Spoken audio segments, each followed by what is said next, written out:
लेहुना कवन बाबा धोतिया हाथे पान के बीड़ा हाथे पान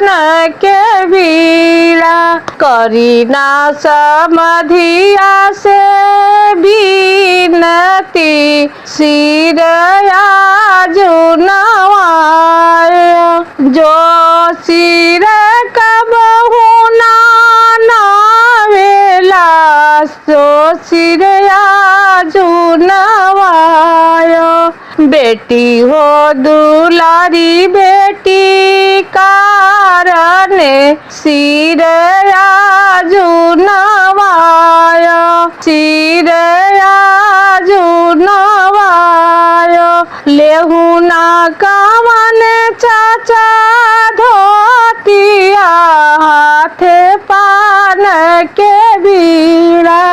करीना समधिया से बीनती सिर नवाय लेहुना कवन भैया धोतिया हाथे पान के बीड़ा करी बहनोइया से मीनती सिर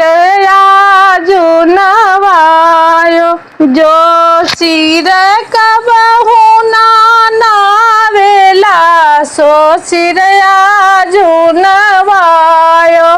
दीदी हो कमनी दीदी कारण